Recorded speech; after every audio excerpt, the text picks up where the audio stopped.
Welcome to SVL Free News and Views, and this is Wednesday, July the 4th. Happy 4th, everybody. Hope you're planning for a great day.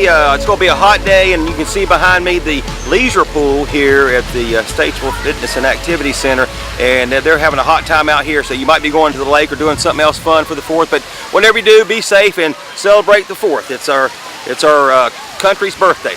I want to thank our sponsors today: Mitchell College, Randy Marion, Piedmont Healthcare, Blue Harbor Bank, Think Local, Bank Local, Fast Fills, Key to Escape, The Escape Room, Statesville Family YMCA, and McDonald's of Iredell County.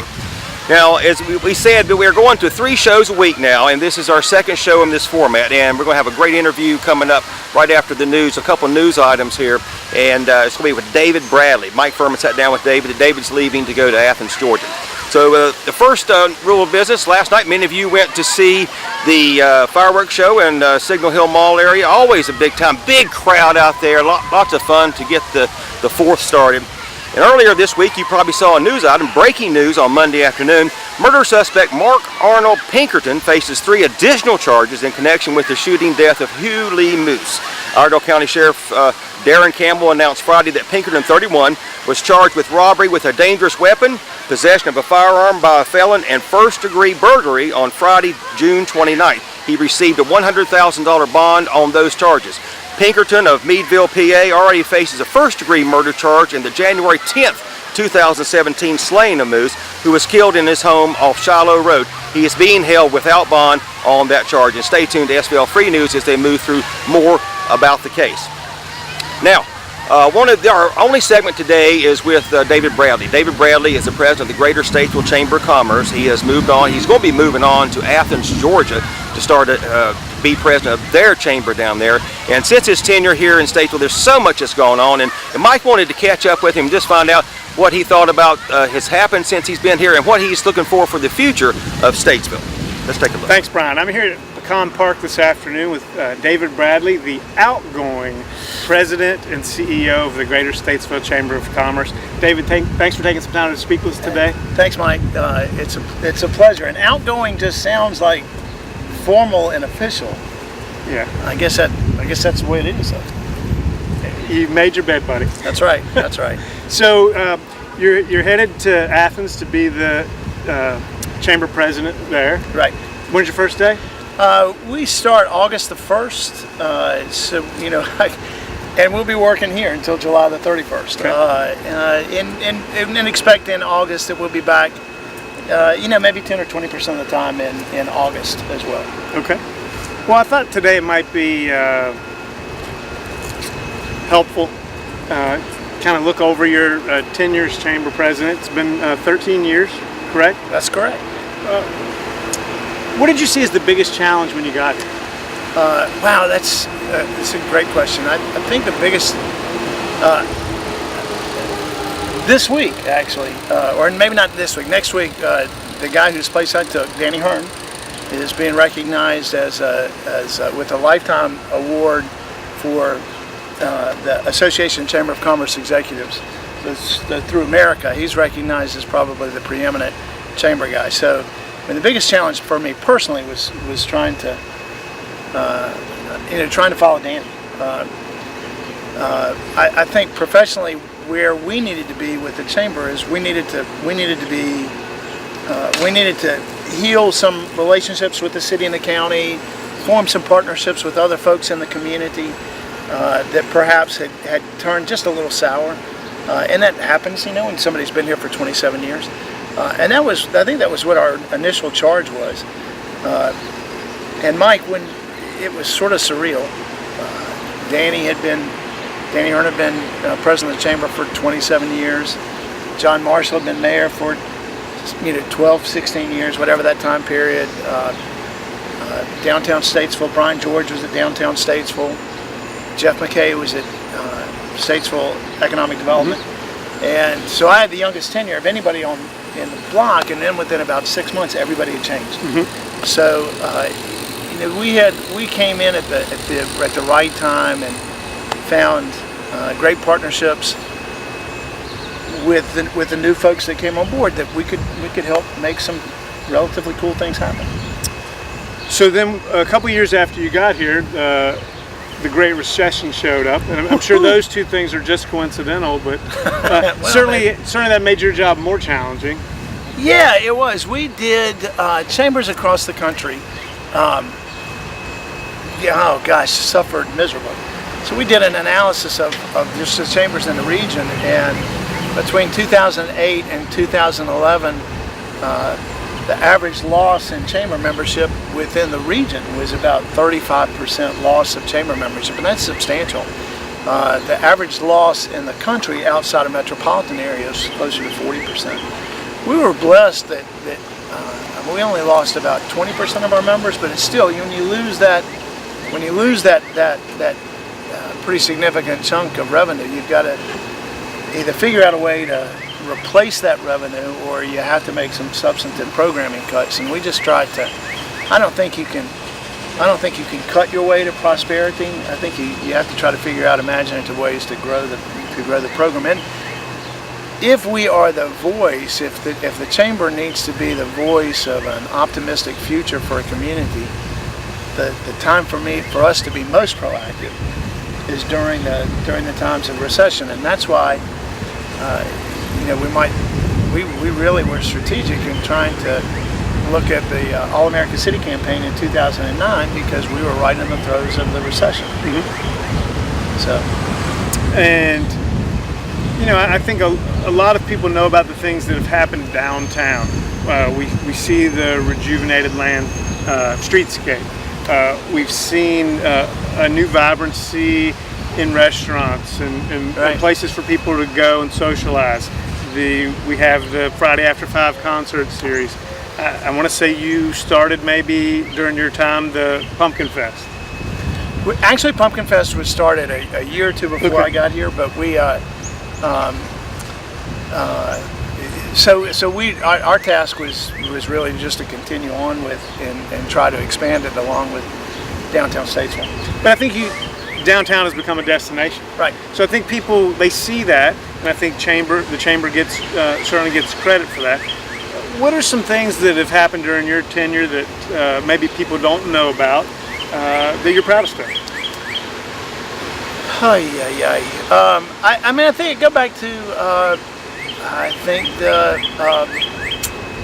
I think the All-America City campaign was very good. I think people consider the All-America City, and if you don't really understand what that is, it's still a win for Statesville, because it puts us in a top class.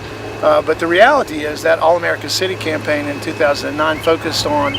We're not Camelot. It's not to say that there's no problems in Statesville. Quite the opposite. It means that we were to define 3 social issues and how Statesville had made some very strategic plans to attack those social issues. So that's what the All-America City campaign is. I think that the work that we've done with, and when I say we, it's always a large group that is involved, but getting involved in education with the Leader in Me programming at 4 local schools was really significant. It's even when we talk about the streetscape, it's not just about being a pretty spot, because it is one of the most scenic spots in North Carolina. But it's about creating a place where people will choose to live because it's a pretty spot. And we have to attract the 25 to 45-year-old populace if we're going to succeed. If we're going to have long-term success, we have to attract that 25 to 45-year-old. I think that we started a youth leadership program where we get 45 of the top juniors from 5 area high schools to go through a year-long focus on what it's like to live in this community, why people would want to, why you might want to return. And then, real interestingly, we were at Statesville High School probably 3 years ago with another group from Lancaster, South Carolina, who was considering doing a youth leadership program. And we, out of the blue, asked some folks that had gone through the leadership program, youth leadership, the year before at Statesville High School. One of the questions that the guys from Lancaster asked was, why was that important to you? And one of the young men that took the class said, before the class, I would question, and we didn't coax him. And he said, I would ask. People would ask me if I'm thinking about coming back to Statesville. His standard answer was, why would I come back to Statesville? And after going through the class, he said, now I question, why wouldn't I come back to Statesville? Interestingly, just this week, we are getting, we've accumulated the 450 names and contact information for everybody who's gone through that program. And we are now sending out job information to those guys to look at the possibility of coming back. So, we've been blessed to be a part of a lot of really cool things. It's, the regeneration of the Balloon Fest. On a personal level, it's Theater Statesville we've had an opportunity to be involved with the Tom Dooley Project, the Film Festival. Statesville has a whole lot of great things going on, and we've just been fortunate to be a part of it. Now, you've raised your children here. And what does Statesville mean to you on a personal level? Golly day. Some of the to see your kids walk across the stage at graduation is important. To see your kids walk across the stage at Statesville High School is very important. Partly because we all recognize when it's not shocking. When we moved here, people said, "Oh, you want to send your kids to away from Statesville," and we thought, no, that's not who we are. And our kids got a great education at Statesville High School, made great friends at Statesville High School, and I'm so proud that they went to Statesville High School. We talk about, we've got our twins, Brooke and Cameron, are in Atlanta, which is, again, not part of the reason of moving to Athens. And they are as remorseful as we are that we're leaving, because this is home. Kate, our youngest daughter, is a junior at Appalachian. She's real remorseful, but we walk down the street and you can say hey to people that you haven't seen, but you have new and old friends that you cherish those friendships, and it's taken a lot of time. It didn't take a whole lot of time to develop friendships, but we've all worked on projects together, we've done good things for the community together, and we've enjoyed each other. 3 things you'll miss 6 months from now. Mike Fuhrman. No, wait a minute. That's a different list. I'll miss the joy of Piedmont Healthcare Friday After 5. Just that people celebrating. I'll miss